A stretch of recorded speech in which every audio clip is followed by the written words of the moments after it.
Welcome back to the Changing Earth podcast with author Sarah F. Hathaway and co-host Chen Gibson. Blending survival, fiction, and fact to bring you entertaining education that will help you dream, survive, and thrive. And now, here's your host, Sarah F. Hathaway and Chen Gibson. Chapter 52. So what did you think of her? Chappie asked as the morning sun came up over the horizon. Monroe perked up as he directed the vehicle along the broken road. Intriguing, Cole commented. How do you mean? Can she sway the votes? Monroe wondered. Still weighing his choices in the complicated situation, Cole answered, I need more time to think, Monroe. Monroe stared straight ahead at the road as he mumbled, Some of us have lives to plan. What? Cole asked, unable to discern his comment. Nothing. Forget it, Monroe answered, unwilling to elaborate. No, you tell me. What's your problem, Monroe? Cole insisted, curious about what was going on with him. Monroe just stared at the road. Chappie poked his head in from the back. Don't worry about him. He's just arguing with Ginger, Chappie said, defending his friend. Cole nodded in agreement. Ah, yes, young romance. Such a fragile thing. His thoughts wandered to Cassidy sitting in a jail cell.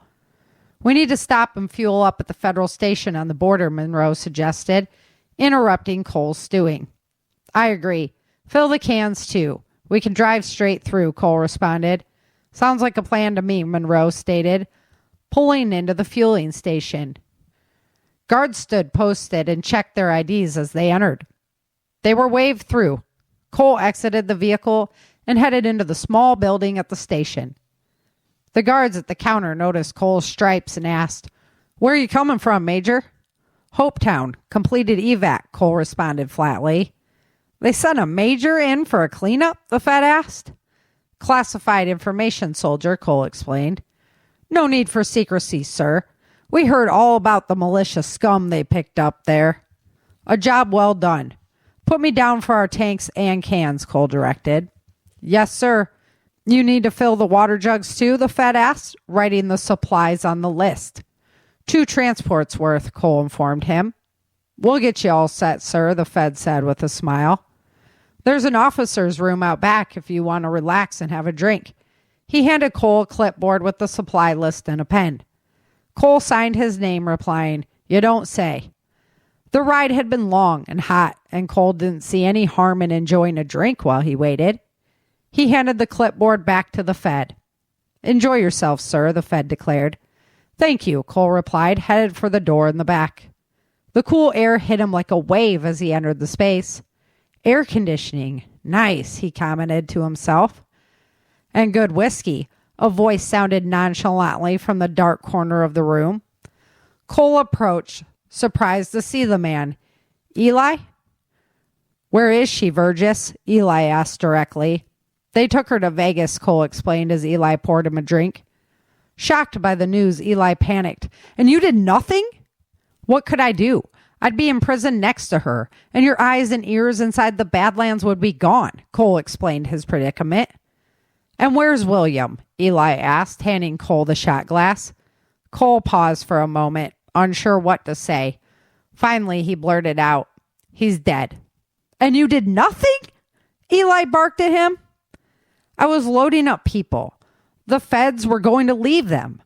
I was trying to save as many as I could. What the hell are you doing here anyway? Cole wondered how he could be sitting so nonchalantly in a federal fueling station. The federal soldier out there is my nephew. You think you're our only eyes and ears? Eli asked, shaking his head at Cole. I'm sorry, Eli. I'll get her out, Cole assured him. Ashamed his team had been involved in the mission that killed William and captured Cassidy. How are you going to do that without giving yourself up? I don't know, but I'll figure it out, Cole assured him. Cassidy told me about this woman you were going to meet, Eli admitted. If Cassidy told you, why the hell didn't you get them out in time? Why were they still there? Cole accused him. Eli looked to the ground. Frustrated, he couldn't have controlled the situation. William and his damned work. Eli took a long pull from his drink. His eyes stared blankly at the wall. Then he came back, wondering, what about this woman? Is she the right person for the job? I don't know, Cole admitted. What does your gut tell you? We can't let William's death be in vain, Eli prodded, hoping they had found someone to carry the flame. My guts tell me she's the one we've been looking for. She has a legend. She has spirit. She's a fighter. And although she may be hard to control, she is loyal. That can always be leveraged, Cole explained. Then what's the problem? Eli wondered. The problem is she killed William, Cole explained. What? Eli questioned, absolutely stunned by the information. She shot him and splattered his brains all over Cassidy's face, Cole admitted. She's a refugee. She's not allowed to be armed, Eli stated in confusion. William had the drop on a Fed, and Erica took the young man's gun and saved the soldier, Cole explained. Then we'll have to find someone else, Eli concluded. Who? Cole wondered. Cassidy can do it, Eli suggested. God knows Cassidy has the strength, but she's been with the militia since day one. Erica is a victim of the system we're fighting to destroy. Plus, Cassidy doesn't have Erica's legend. She can't work a room like Erica. I don't know, Eli admitted, unsure what to do. People are dying, Eli. Something has to end this, Cole insisted, tired of the pain he had carried for too long. I'm not working with the person who killed my best friend, Eli concluded stubbornly. We're out of options. Do you want war? Eli's sad eyes met Cole's. I want my friend and his daughter back. I can't save your friend, but I can save his daughter. I promise you that. But you have to promise me you'll talk to Dixon about Erica, Cole requested. And say what? She killed the man who's been our biggest influencer? That's exactly why we need her now more than ever, Cole countered. You want her? You fight the battle and count the militia out, Eli responded. At least think about it, Cole pleaded. I'll inform Dixon of the situation. Let me know your plans for Cassidy, Eli agreed. I will. Cole paused for a moment, making eye contact with Eli. I'm sorry how things went down. Eli nodded at him. Me too. I know you would have changed it if you could have. The two men shook hands before Cole assured him, we'll talk soon. He left Eli there to rejoin his men. The ride home was a quiet, somber event, as Cole strategized a way to achieve his goals without exposing himself. Hello, and welcome back to the Changing Earth podcast.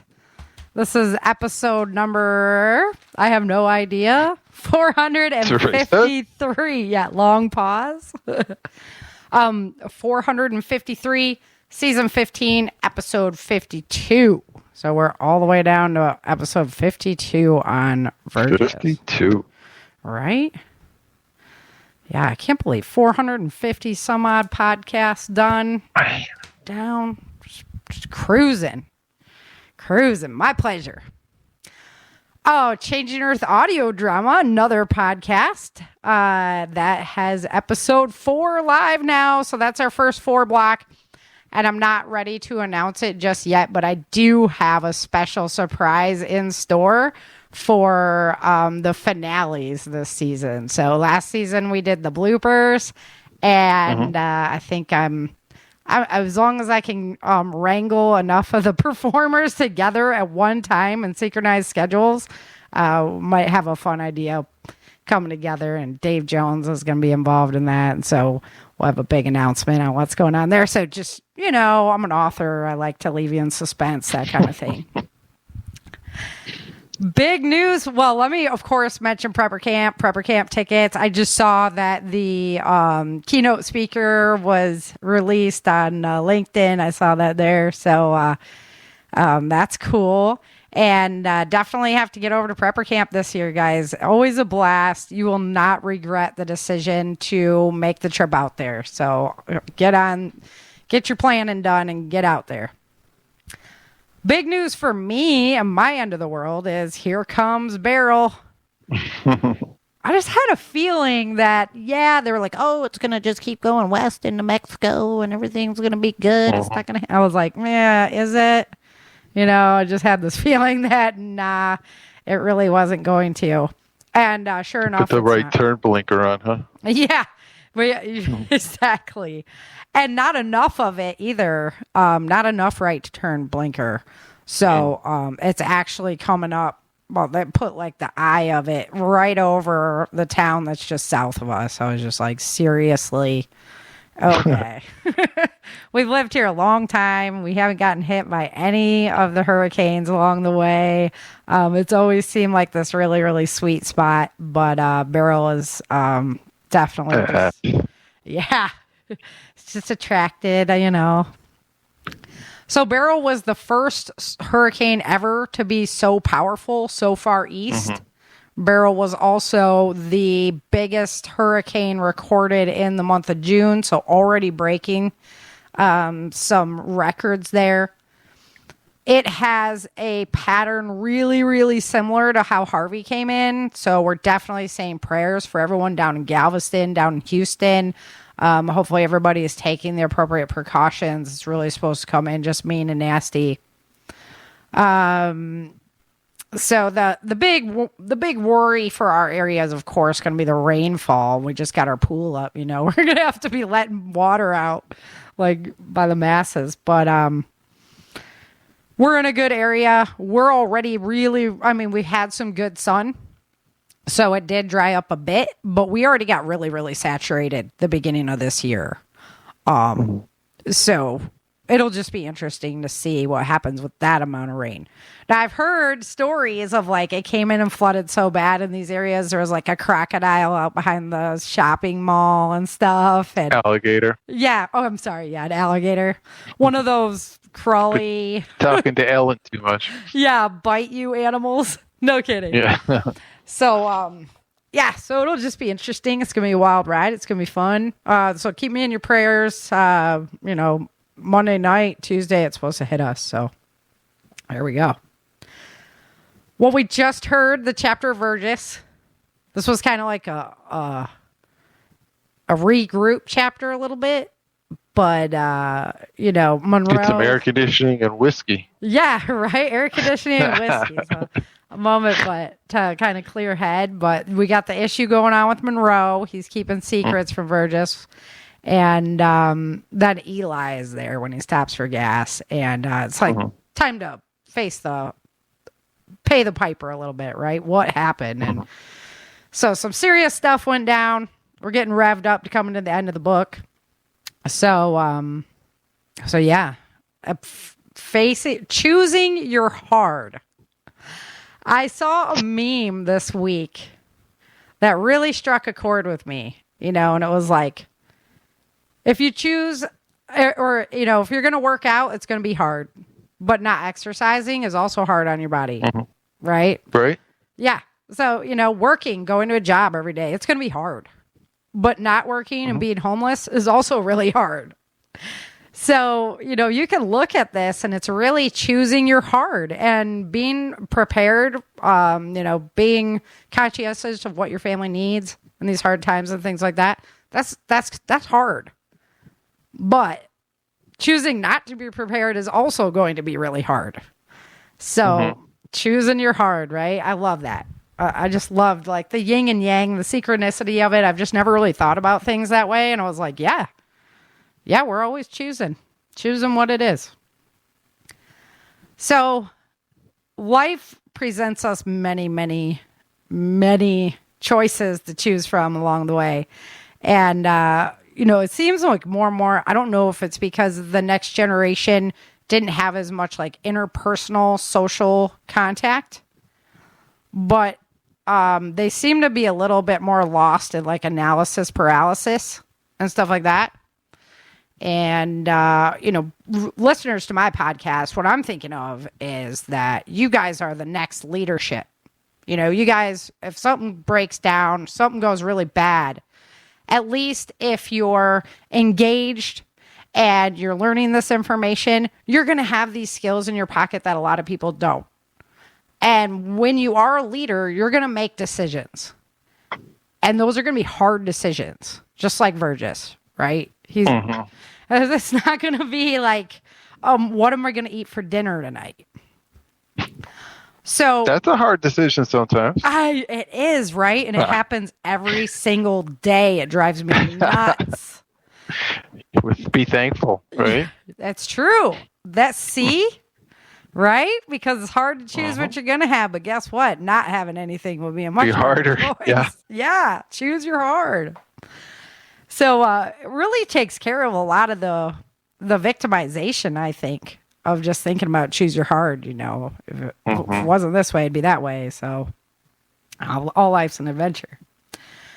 So, but I really like to hone my material thinking from leadership, because we need good people in community roles doing good things when we're in a collapse scenario, or else we're in big trouble. So hopefully, that's the community I've really centered on trying to develop over all these years, 450 some odd episodes,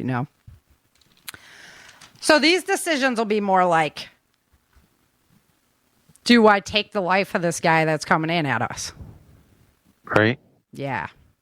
That was one of the things that really even prompted me to write Day After Disaster, was thinking through these scenarios and going, wow, the choices you'd have to make. How blessed are we to be in a country where we've never really had to seriously think about that for the most part.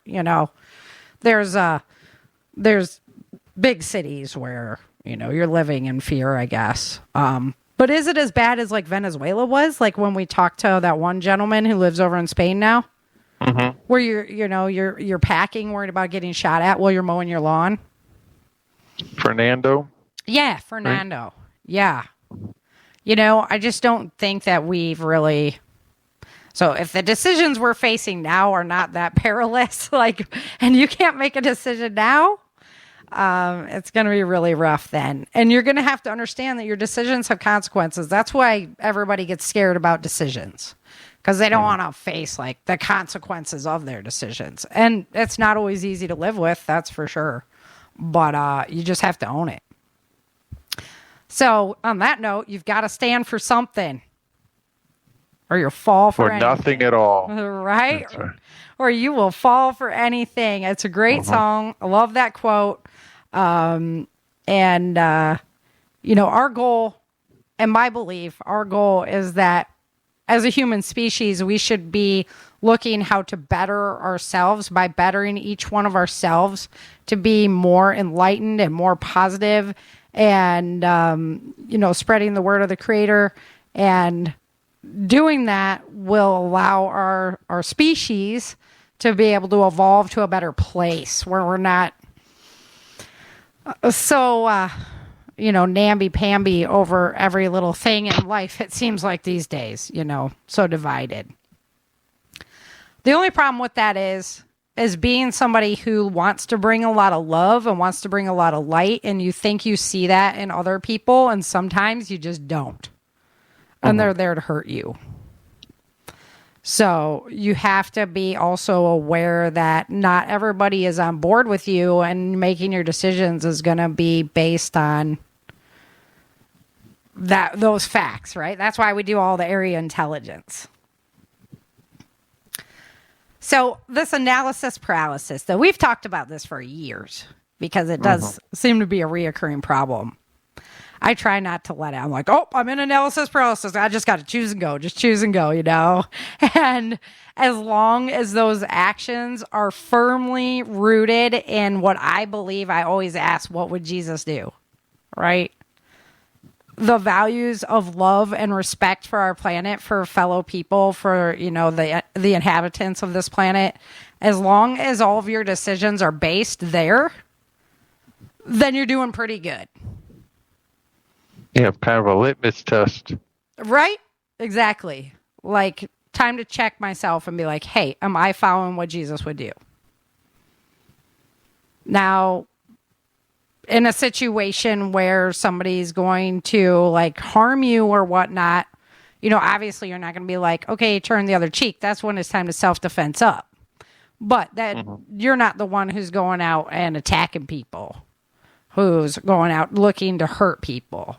So there's a difference in my mind between, okay, this action was necessary because we had to defend rather than So there's a lot of debate as far as like, oh, your best defense is a good offense.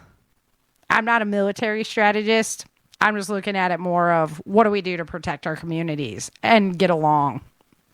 And the more prepared communities that we have that are working together, then they can help other communities.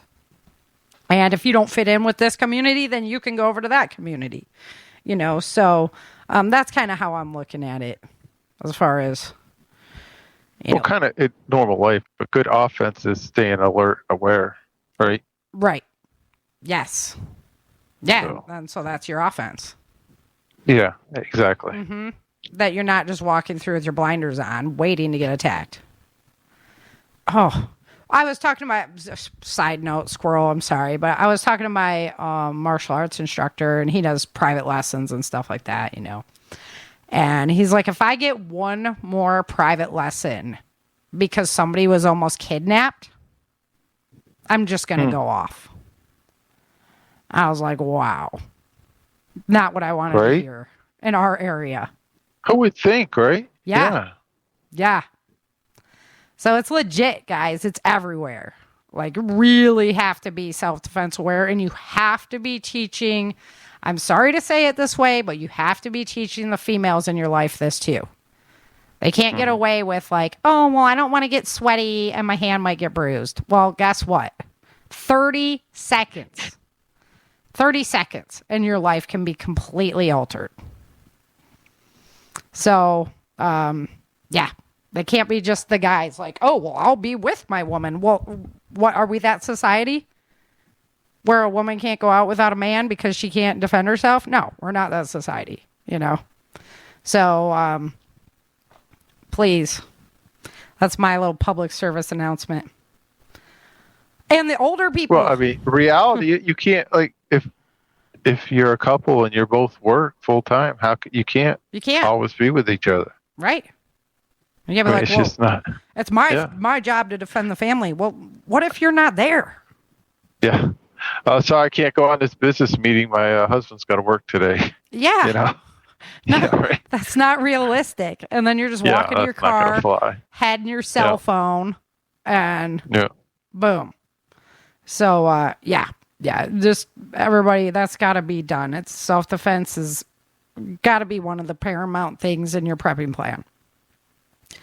So even if you base these decisions in the strongest moral ground that you can possibly summon as an individual, you might have to do things, even if somebody attacked me and I defended myself, but they got seriously hurt because of me.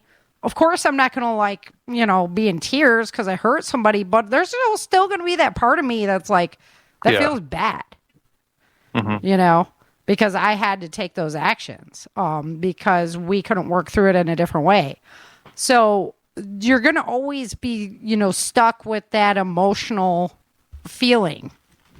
And God knows the emotions are getting in our way right now. We need to be clear heads. So again, choose your hard. You can choose to get, kidnapped or whatever. Or you can choose to defend yourself and that person might get hurt because of it, but you can't live in that guilt because you made your choice. You choose your heart. Right? Nothing is just like, we think as Americans, in my opinion, that everything's supposed to be like sunshine and rainbows and we're never supposed to have any challenges and whatnot. And every bit of the, right? Am I wrong? Mm-hmm. But every bit of those challenges is what makes us really, really strong. Every challenge you have to go through makes you learn and think. And every interaction with somebody that you have to have, integrates those into your communication skills and things like that. So every single opportunity, no matter how uncomfortable you feel, no matter how whatever happens, is a learning experience for you that you're going to cherish, you're going to take on. And maybe not cherish it, but you're going to own that. You should own that and then apply that knowledge to your future. And that's how you get stuck in the past, by not doing that and just staying stuck in that moment. I'm like Guru Sarah today. Sorry, guys. I went deep today. I was like, I've been thinking about a lot of this stuff, So It's spirit time with Sarah.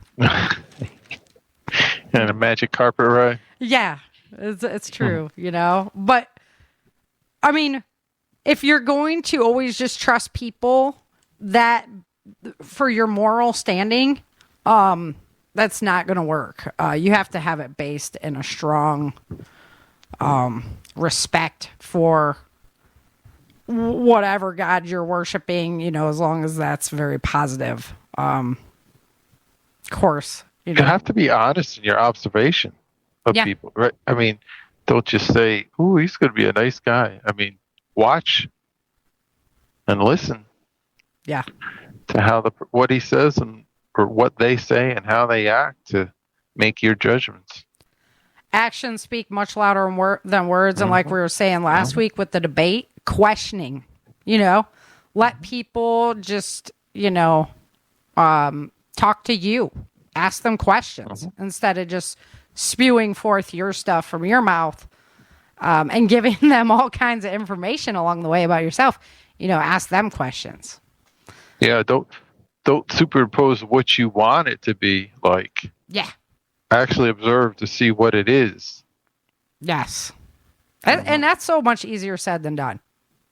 I mean, we're all like in our little world, and maybe something happened today and you're preoccupied about that, and you're just like, oh, this person's going to be cool and this, that, and the other, and I can trust them. And then boom, The status quo. Yeah.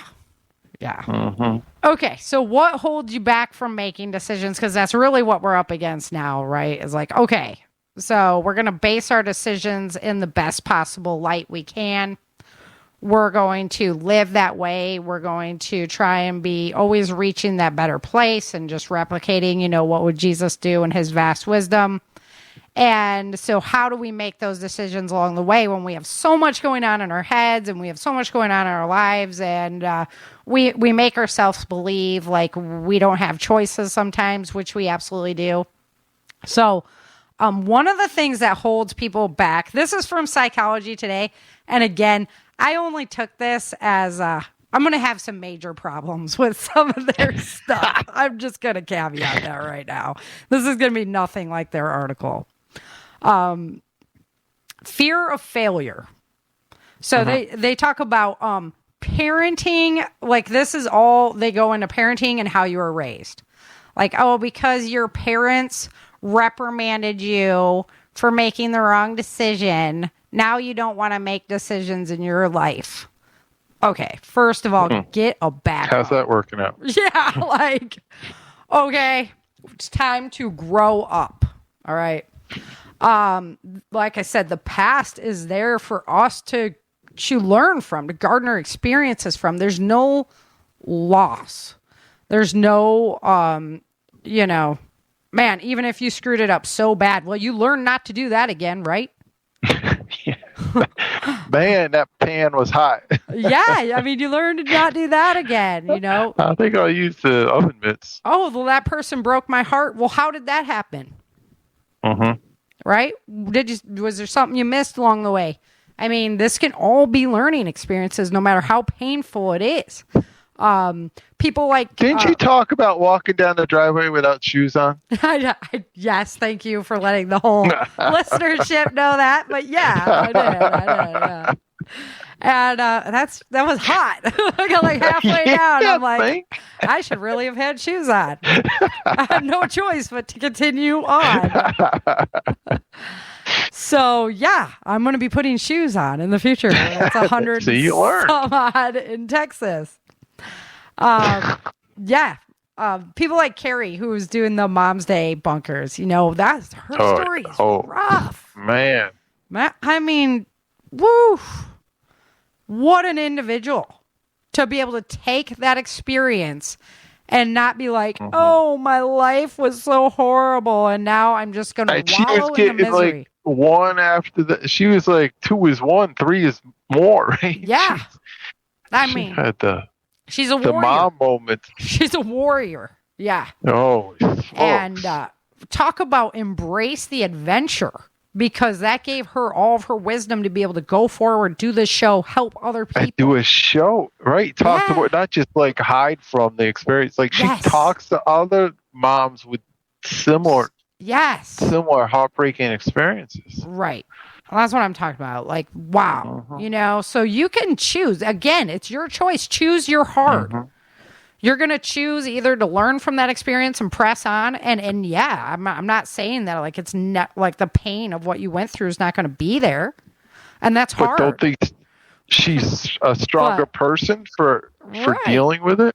Yes. Yeah. It's like you go into the gym, so you could pick up your groceries a lot easier than somebody that just is a couch potato, right? Right. And she could deal with mental stress a lot easier because she deals with it and works her way through it. Exactly. Instead of hides from it. Yep. That's why it's like embrace the adventure of life. We're literally the stars of our show. Like, what do you want what do you want it to be? It is. You're writing your own narrative right now. So embrace that and embrace the adventure of it instead of being like, oh, wow, everything sucks. There's nothing. And it just doesn't seem like that's just where everybody's stuck right now. I mean, people at their jobs, everywhere. It's like, oh, well, my job sucks. I have to sit here every day. Well, okay. Would you rather not have one and be sitting on the river somewhere, broke, wondering where you're going to eat food? Yeah, I mean, let's make the world a better place. Okay, so their second, I told you I was going to go off on this. Their second one is parenting influence. So the first one was basically all about like how your parents screwed you up. And now they're going to say like, okay, your parents screwed you up even more. Overbearing parents that made decisions for you, so you never learn to make your own decisions. How weak are you? Like, come on, guys. We all Don't you say like, okay, I'm finally out on my own. I can make my own decisions now, right? Right? And guess what? Parents are supposed to make decisions for children. I know, but it's like, okay, I'm like out on my own. It's like, I can decide this, that, the other thing, And if you choose to be sitting next to the river, then that's the choice you made. You see how the van life was such a thing, and now they're like, I know, they're turning back to apartment life. Yeah, right. Makes for a good vacation, but maybe not a good. So another facet that I have about this parental thing is like, weren't you watching your parents at all? Were you not learning like how they did things and like, well, that didn't work. For the good and the bad, right? Exactly. Like, wow, they really excelled here. I'm gonna make sure I do that with my life. And over here, well, not so much. Right? They're people too. You have this wealth of experience to learn from. And you're just going to be like, oh, well, they just always made decisions for me, so now I can't make them. And I'm just worthless? No. Yeah. No, that's not true. Not true. Yep. Okay. Number 3 on the list is perfectionism. Now, this is something I can attest to. It leads to anxiety, depression, and burnout. And I don't disagree. I do agree with this one. I'm going to use this example. When people ask me, wow, how you wrote a book. You didn't write just one book. You wrote like 10 books. Like, how did you do that? Like, how did you write a book? I always wanted to write a book. I can't write a book. I'm like, everybody can write a book. All you got to do is start. And then you have to finish. And exactly, that's it. I'm telling you, that's it. Okay?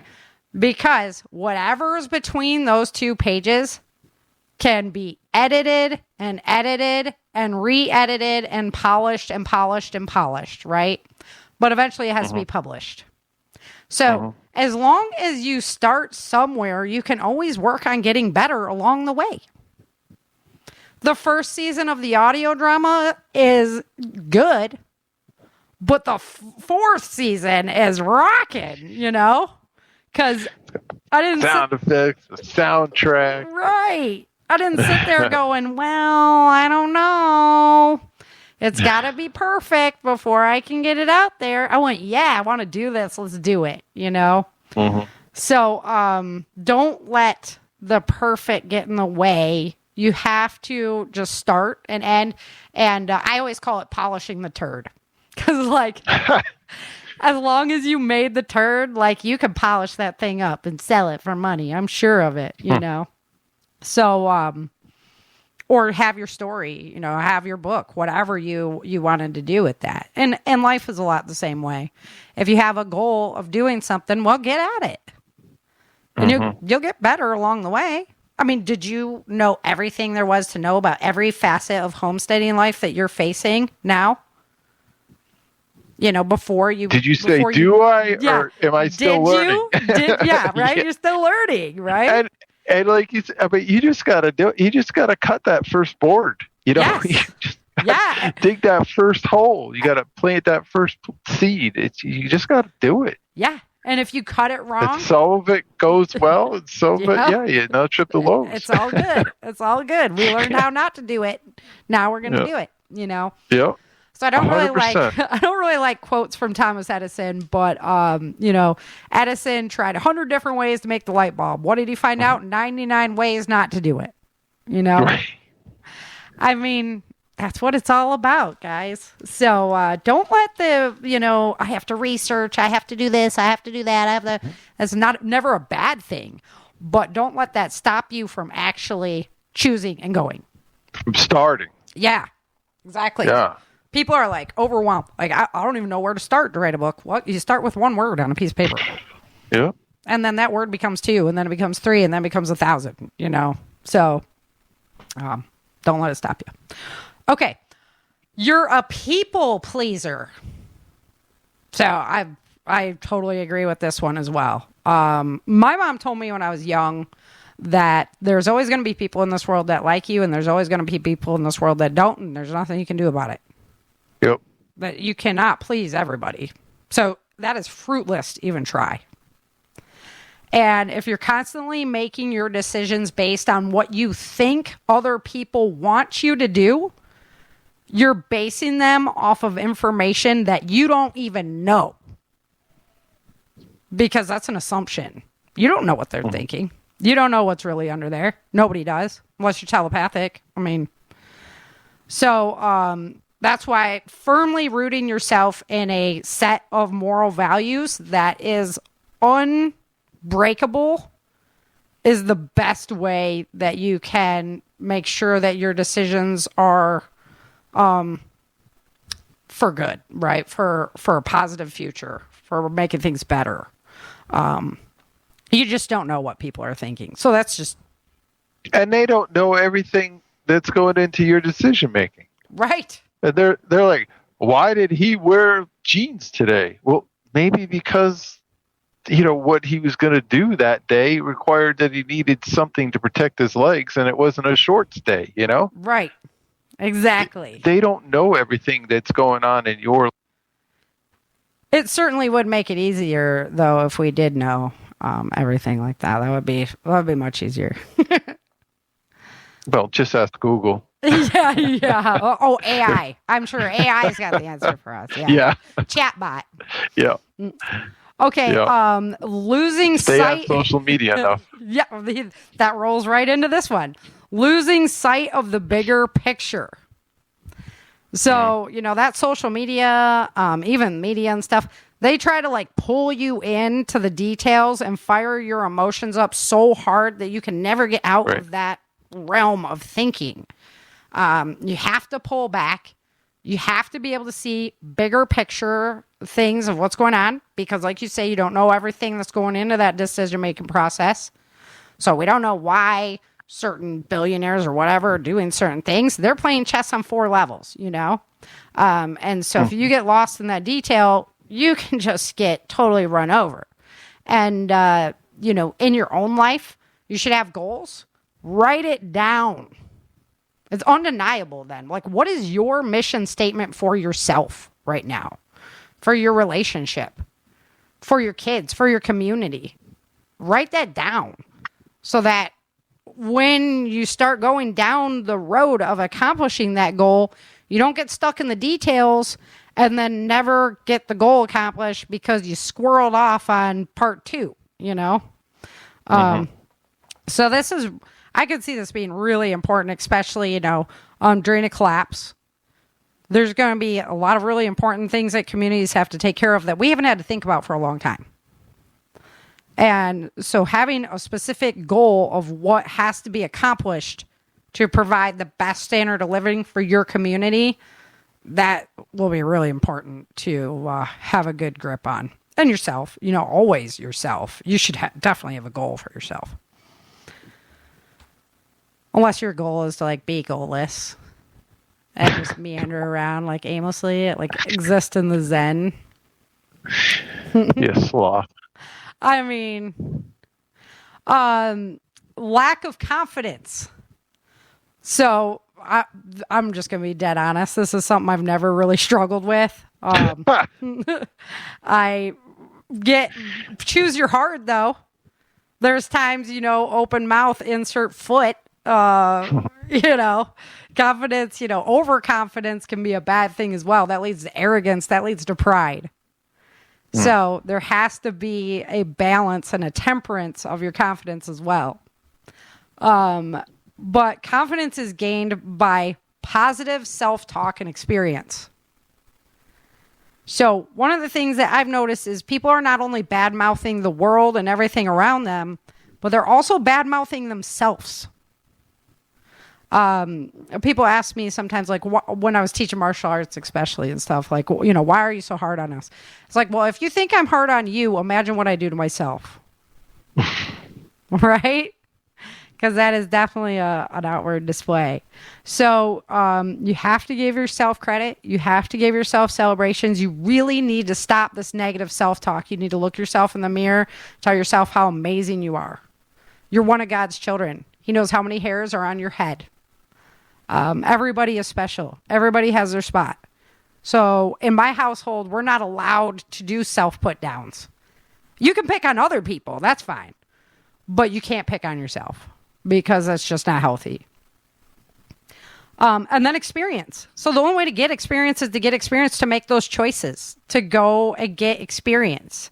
If you have a goal, talk to somebody who's already there, who's already accomplished that goal. They're going to already know the do's and don'ts along the way, and somebody's always willing to share. You just have to keep reaching out. You'll find the right person, So be aware as well. There's a lot of really scary stories coming out of Hollywood of mentors gone wrong, things like that. So, of course, you're situationally aware. You have your head on your shoulders. You have your goals in mind, and you have your boundaries set. Okay, so that one brings us right into the fact of you lack proper knowledge of the subject. So from a leadership point of view, you are not going to be an expert on everything, but you might be really good. Yeah. You might be really good, the jack of all trades, master of none, right? Or you're just really good with interpersonal skills. You're good at organizing. You're good at getting people to work together, that kind of thing. So you know yourself. And if you want to be smarter in an area, pick up a book. We've got the internet. Keep teaching yourself. Keep learning. It keeps you young. Invest in yourself and your skills. So take time to invest in yourself, your personal growth. What do you want to learn next? It's really good for your spirit, your soul, but it also helps you make those decisions in the future. I know I can do this, but I know I can't do that. So I'm going to appoint, right? I'm going to appoint this person. Okay, we were just talking about canning in the green room, right? Because I'm canning right now. Right. And the pressure, I'm kind of an accident-prone person. I can break things and screw things up really easily. So pressure canning is not something I do. I delegate that over to Brock because I know I don't want to blow a hole through my kitchen, So my experience, I know this. I've done enough stuff to know, especially when the canners hasn't been used in a while. It needs that maintenance. Those are the skills I don't have. He's got those skills. So knowing yourself, your skills. And then if I wanted to know, I could definitely research. I could do like a mini class with him where he taught me how to do all of that.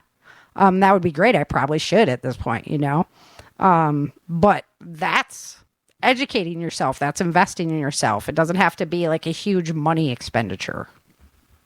Oh, no, especially with the resources that we have right now at this point in time in the world.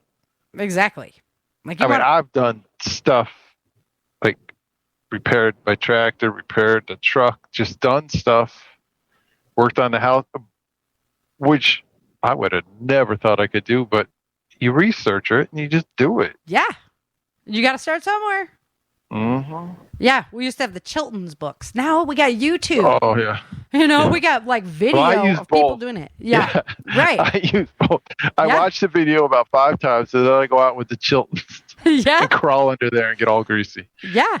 I mean, yeah. And there's just, if you want to be more financially savvy, there is all kinds of information out there.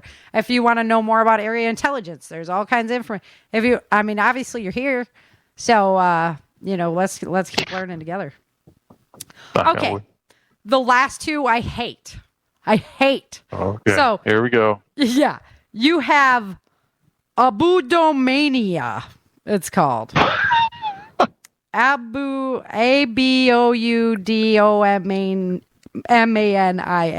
Abdomania. A health condition. And I'm sure there's a pill to fix it, to make it easier for you to make decisions, because there's a magic pill for everything. And so, yeah. So you could have a serious abdomania or just a mental health disorder where you can't make decisions properly. And I'm sure there's a pill for that too. I don't believe in magic pills.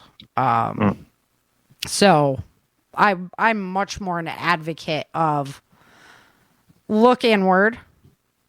What do you not like? Where are your weaknesses? Start turning them into strengths. Because that's just going to help you be a better person in the long run. Choosing your hard. I love that. I love it. I'm like, yeah, my kids are going to get so sick of that, I always tell them, like, you can have excuses or results. You can't have both. So what do you got? You can't have both. So choose your hard. All right, we are way behind, and I've got good Changing Earth news, so let's jump into it.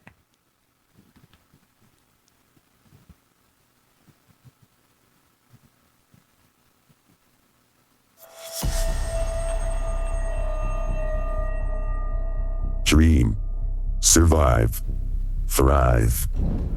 This is Changing Earth News. All right, Changing Earth News.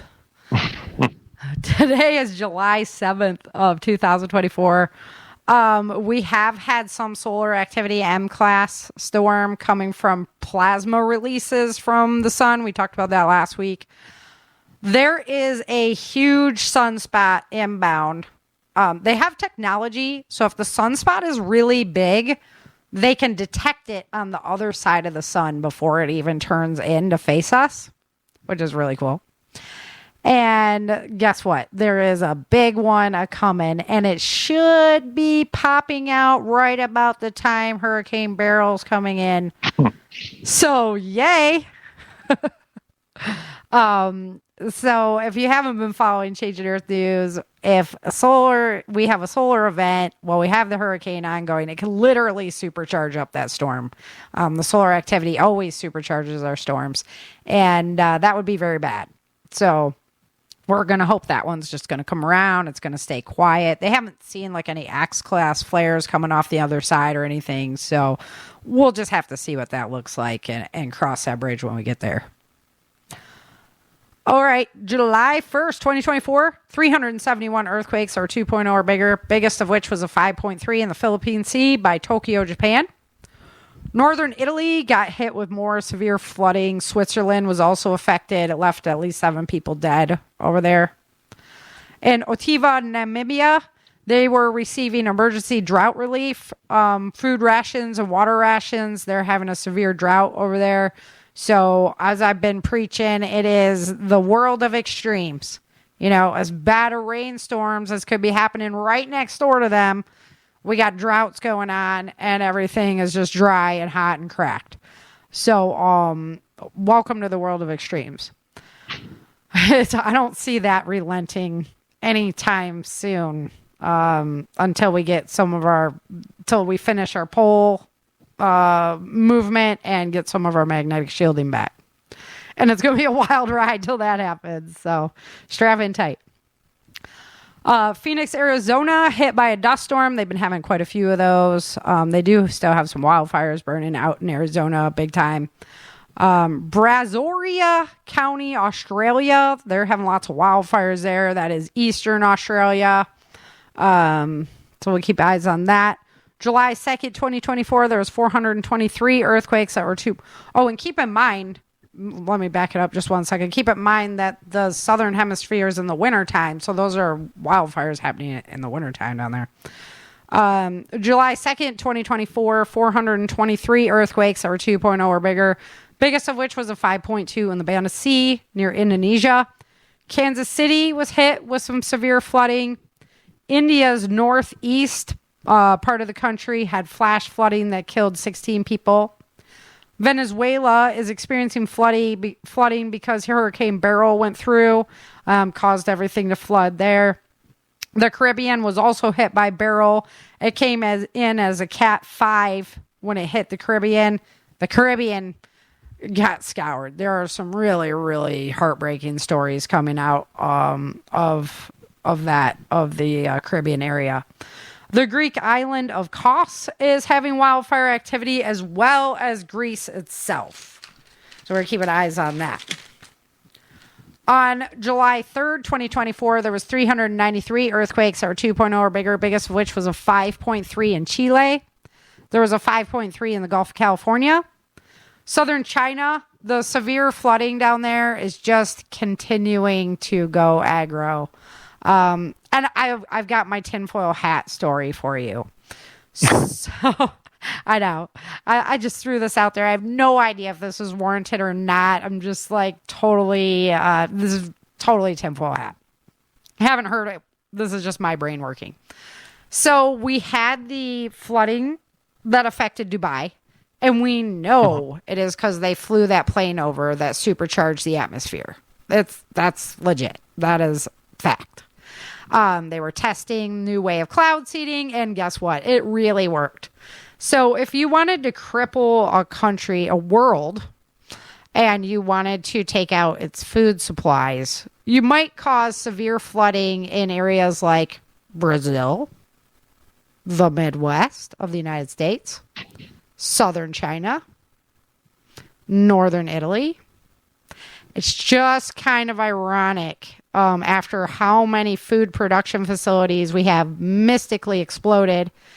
And then every one of the bread baskets in the world is suddenly flooding with massive flooding events that hasn't happened in ever. In some areas in China, they have records that go back for these capital cities thousands of years. And it's the worst flooding. That's intense. So I'm just throwing it out there. It's just kind of the theory I've been working on that I was like, that's interesting to look at the correlation. Lagos, Nigeria, heavy downpour, flash flooding there. Flooding all along the Missouri River. Not good. The flooding in the Midwest is a really bad situation. Fort Peck Dam is up in Montana. If that thing goes, I mean, it could just be hellish scenario for the Mississippi Valley.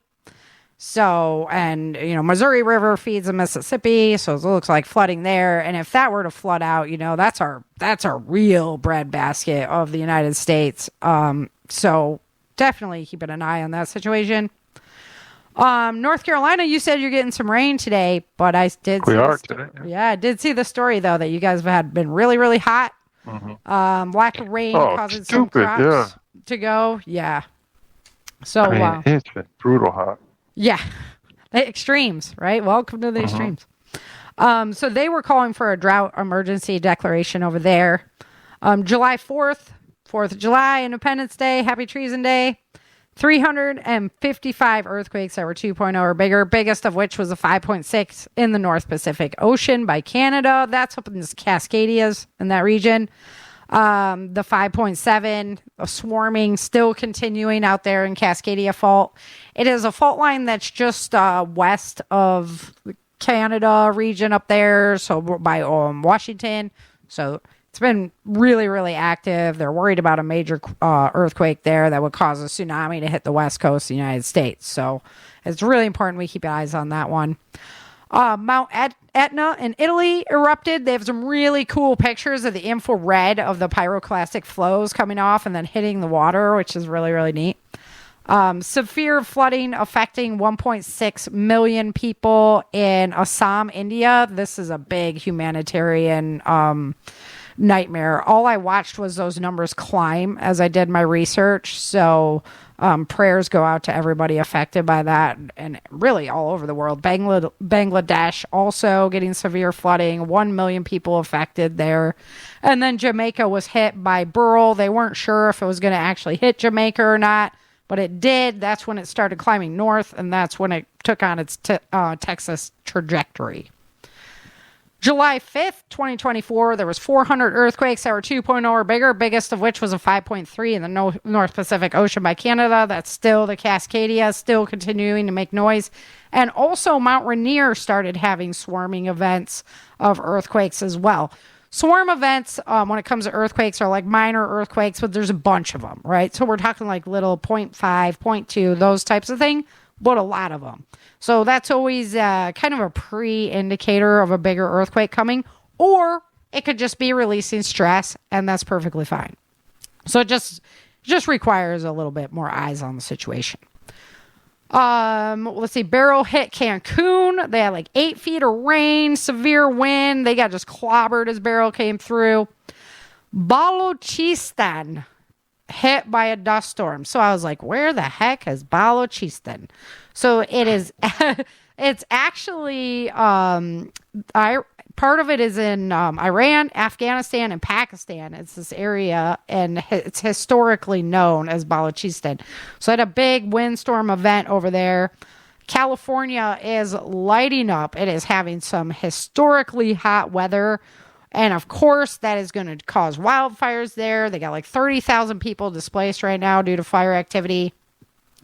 On July 6th of 2024, 350 earthquakes are 2.0 or bigger, biggest of which was a 5.5 in the South China Sea near the Philippines. Mount Etna continues eruption, and Stromboli decided to join along with it as well. So they had pyroclastic flows coming from each of those volcanoes over there in Italy. There was a dam that failed in Wisconsin.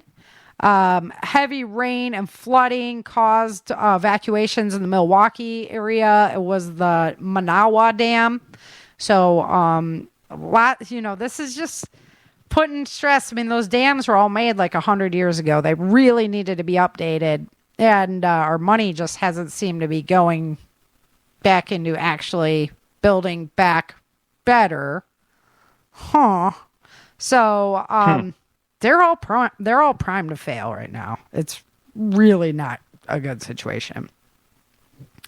We're going to have to pull our heads out of our rears and start addressing some of it in the United States, not sending all our money elsewhere. Anyway, that's neither here nor there. In Nepal, 47 people lost their life during the flooding and landsliding there. They had massive infrastructure damage. In California, the French fire in Mariposa County caused evacuations, 840 acres in that fire. And today, July 7th, 368 earthquakes are 2.0 or bigger so far. There was a 6.1 in the Philippine Sea near Tokyo, Japan. There's cold fronts and severe wind impacting South Africa. They're expecting rain and snow down there, which is unusual, guys. Like, there's this ski resort in South Africa that only opens up like once every 15 years or something. and because they don't get snow on it that often. It's like if it happens, people from Europe, like, boom, they're buying tickets to go down there and ski it and everything. And looks like it might happen again this year. So we'll have to see if that actually takes place. California, Santa Barbara County lake fire, 13,250 acres. There's a pay fire in El Dorado County that I just picked that one up because that's, my former hometown there. So, that one's out by the airport. If you're listening, Garden Girl, that's a quickly growing fire. And then the West, just in general, Washington starting to light up. Oregon will, because it's just so hot out there. And then, like I said, Beryl is headed directly my way. So we'll just see what happens. As far Get as... out your rain barrel. Yeah, exactly. Like the pool we could empty it and just refill it. That would be kind of interesting to see how much rain would actually fill up the pool. Because it did just the other day from the storms come through. As far as volcanoes erupting, there are 33 volcanoes actively erupting, 28 showing minor activity, 25 showing up unrest. The erupting number is high, not the highest we've seen because we've now seen 34, but it's still really high comparatively to what a normal is. Maybe this is just the new normal. I hate to bring that terminology back. But it did remain steady from last week. We didn't add anything. We didn't subtract anything. The ones that went down, other ones started erupting. So it's exactly the same numbers. Most of them are erupting in Indonesia. As far as the wildfires, we're at a preparedness level of 3. There are 51 large active fires burning in the United States right now. 413,333 acres on fire. This is coming from 8 new fires. 4 of them are contained. The number one state for wildfire activity right now is Alaska. They have 27 fires actively burning for a total of 322,000 acres. They have no new fires, but none of these fires are contained at this time. They've got lots of trees that, you don't want it to see it burn down, but usually it's fairly healthy for an ecosystem to go through a burn period. Number 2 state is California. They have 8 fires actively burning for a total of 32,101 acres. They have 1 new fire and 2 contained. And honestly, they're doing really good this year. They're getting them out very, very quickly. We've seen California numbers up in the millions of acres. So we definitely don't want to see that. But as far as perspective goes, they're doing very good this year with getting them out just as quickly as they can. New Mexico is number 3 on the list with 4 active wildfires for a total of 28,107 acres. They have 1 new. None of these fires are contained.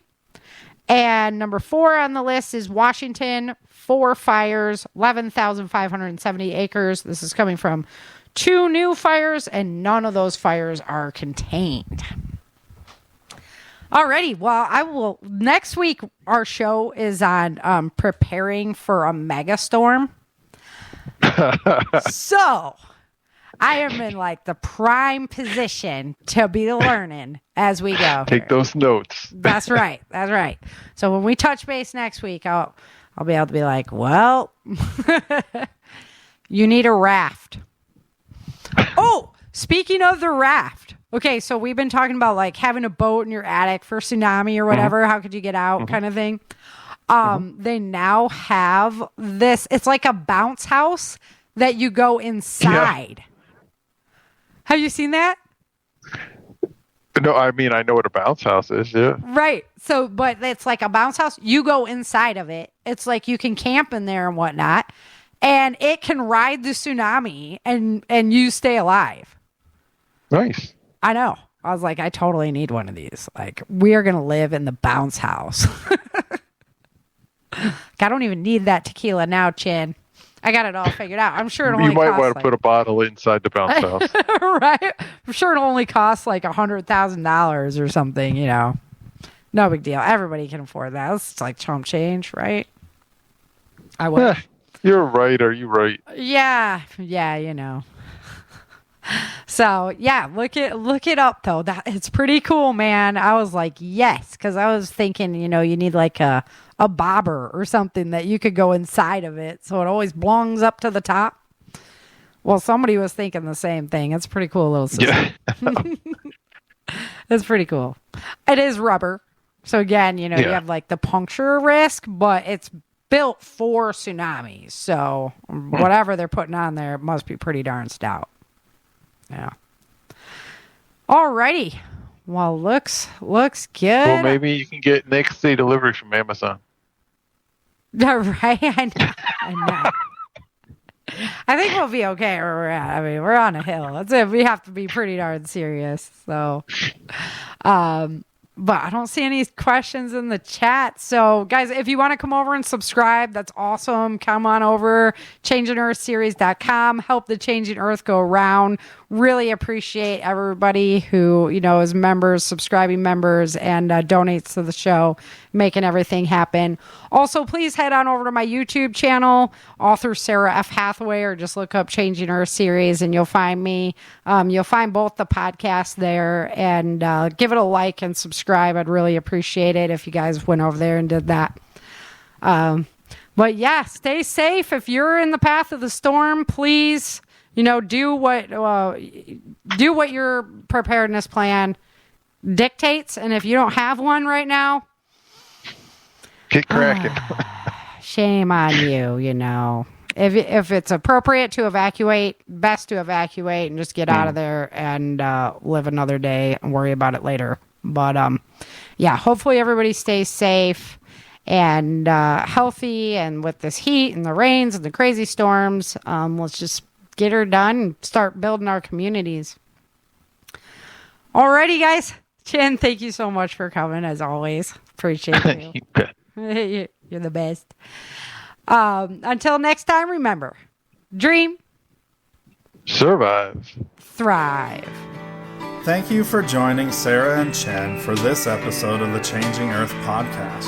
Don't forget to pick up your copy of Day After Disaster, Without Land, The Walls of Freedom, Battle for the South, Dark Days in Denver, and The Endless Night at www.authorSarahFHathaway.com. If you love the Changing Earth series and podcast, become a supporter while you're there.